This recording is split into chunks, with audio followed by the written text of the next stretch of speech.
Rob, thank you for joining us. A point here against Reading. Can I get your thoughts on the game first? Yeah, a scrappy game, wasn't it? Obviously, wasn't for two teams that pride themselves on trying to play football. It was really tough because we sort of cancelled each other out, so it became a bit of a battle and transitional. And I thought we handled it pretty well most of the time. I think probably as few chances in both boxes, which sort of reflected the game. Disappointing goal to give away, but great attitude and mentality from the lads to get the goal back and then go on and win it. Obviously, you can't keep talking about it, but yeah, just at the end there, the game's got to see through in the final third.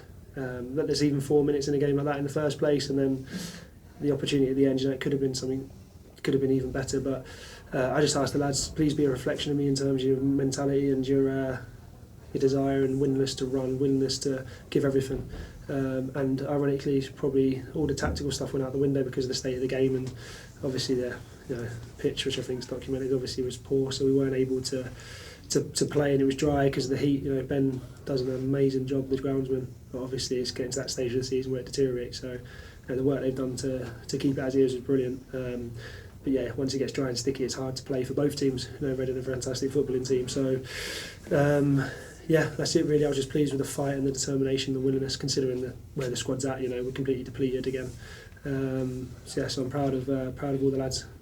Yeah, we spoke in the last few games about the frustrations of not really getting a foothold in the game. It seemed like we did have the foothold in today's game, but in another sense, the frustration probably came from not being able to sort of get the ball over the line until the 90th minute. We looked like we controlled a lot of the game in sort of the middle areas of the pitch, but we're just unable to convert that into a few chances. No, and that's bodies in the box, and I'm so pleased with Pan. Pan was really ill during the week, and obviously it's Ramadan, so he's fasting, and he gives you everything. So it's brilliant to have Pan on the pitch, and he gets the goal from willingness to run, willingness to do everything. So I'm really pleased for him. But yeah, the amount of box entries we get, we talk about crossing zones and getting 3-4 bodies in the box every time, and that's probably where we've let ourselves down in games. We've got into really good areas but haven't gotten the end of it, and that's something we need to improve on 100%. But it also comes with controlling the build, so you're able to get numbers in. It comes with physical aspects and everything. So, but we're better at it, and we get the goal because of it, and you keep doing it, and we need to keep doing that. But yeah, if we show that mentality and that desire and that willingness to work, willingness to run, willingness to do the horrible stuff, we know we've got quality, and there was some really good performances today. And it's a point towards where we need to be. We wanted to go and get we kept the two at the back at the end and still trying to get the winner, but it wasn't to be for different reasons, and we just need to make sure we regroup and the lads recover ready for Tuesday. Yeah, and even though obviously we're hunting 3 points, as you say, it is a point in the direction that we want to go, and I suppose even we've used that phrase before, it's not a nice phrase, but sort of stop the rot and get ourselves back in to sort of point scoring. It's going to do the lads a lot of confidence, isn't it, heading into Tuesday? Yeah, especially like you say, with in the nicest possible sense, the state of the squad. With people being out of position, we're having to find solutions, and just the amount of people unavailable. So yeah, what they gave us absolutely everything there. So some people I was really proud of, not just today but over my whole time here. And I thought, don't speak about him. I said it in the changing room, but Charlie Barker, just an exceptional human being and probably an exceptional captain today. So really pleased for him, and epitomised everything that's good about this group. Yeah, Liam Fraser obviously slotted back in, looked, as you say, tireless in there, put in a really good performance for 90 minutes. As did the likes of Will, and obviously Tyrese up there. We didn't have a recognised striker on the bench today because obviously we've got 2 of them suspended. How tough has that been when we're searching for goals, but your only real sort of attacking threat other than the wide options are on the bench? It must be really difficult. It is difficult, yeah, and Ty's been absolutely exceptional since he's come in. He had 7-8 months out. He's worked so hard, and he hasn't had the opportunities to get his goals, but he's done so much for the team. Same with Swan, he had to come out of the team just for pure fatigue. It's the most games he's ever played in the season. He's been brilliant for us. Never stops running, gives us everything.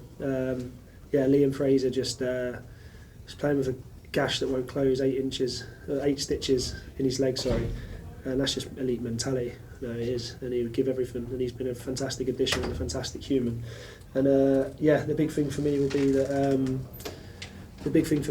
that hopefully we'll have more players coming back onto the pitch to help us. Toby coming back again today was massive for us. Hopefully Radders is okay, took a big impact. That fight, that determination from the individuals was exactly what's needed. Yeah, I forgot to mention Louis Watson as well. Obviously, a few fans were perhaps questioning why he came off so early, because obviously it was the 57th minute and he was playing well. again, it has to be the appreciation. He's probably played, 60 minutes of football in the last calendar year, maybe? If yeah, that, so. And do you know what, I'll be really honest, like, we very rarely make tactical substitutions because of tactical reasons, you know, and it might seem strange, and there's wonderful things. We've had to manage Junior for 2 months, we've had to manage Louis.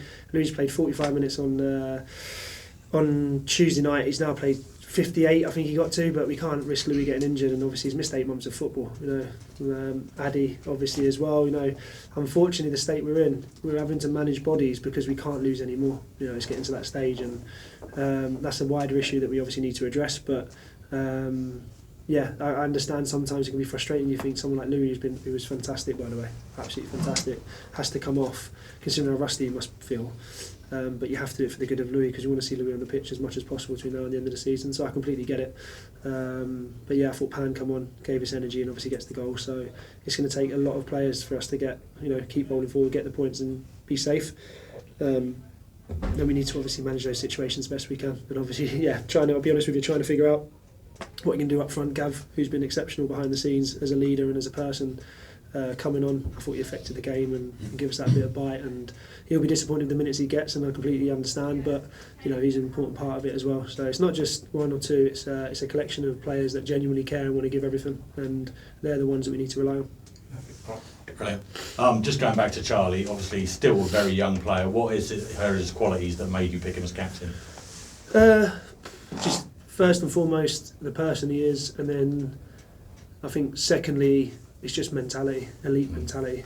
I think it's something that when you're at the toughest and when you're having the hardest times, it's the people that stand up to always be counted, and it's the people that don't allow the moments to pass them by, and they keep going no matter what it is, no matter what the situation, no matter the criticism, and that's just in life, and Charlie's done that. You know, Dion the same. Dion's given everything in terms of, for me, he's been available for every game, obviously pulled up on Tuesday, but I felt it was fitting that Charlie was captain, because yeah, he epitomised me, the mentality I want from players, and the character, and he's just getting better and better, and he's going to have a fantastic career if he carries on the way he is.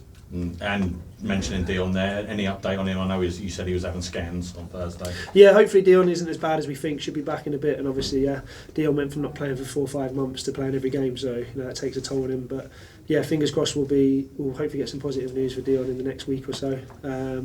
But yeah, Flinty as well is looking really strong in training, which is good. Jez is coming back as well, which is good. So yeah, we got some positives there with players coming back in. And Toby Malarkey today fitted back in like he hasn't been missing phrases that he thought he was absolutely quality. Toby for me is a fantastic guy. Got a great mentality. He played through serious pain and bad back injury for so long until he couldn't. Then he's had the recovery, and he's trained twice and played like that today. So that says everything about him. And the more players we have like that, the stronger we'll be, the more points we'll get, and the better the club will be for it. Yeah, and then obviously we look at Charlton on Tuesday night. Last time you played them, obviously you won. It was a great night, but they've been on a great run since then. But you will have to use that night and for positivity going into that game, and the point today, getting that point today as well. Yeah, we'll give it till Monday to start thinking about that, or at least tomorrow. But yeah. Now Charlton are an exceptional team. Nathan's a top manager. They got some seriously good players, and they are where they are because they deserve to be. And I think Nathan's the prime example of you have to keep going and doing the right things no matter what, and they come out the other side. You know, whether that's through players coming fit or being consistent with your messages and who you are as a person. So it'll be a brilliant game, and you know, it's one we got to look forward to. You know, play Reading and Charlton at home. As disappointing as the results have been recently, it's a fantastic reflection of where the club's got to the last 12 months. So we have to look forward to it. We have to have the reception. The reception, that's not the right word. We have to have the energy and the intensity and the mentality towards that game on Tuesday, and that's when you get the reception of the fans at the end. Because yeah, whether you argue about quality today from both teams, the effort and determination was there to go and win and to go and get the club up the table and get points on the board. Brilliant, thanks Rob. Nice. Cool. Thank you. Sorry about the TV. Gary?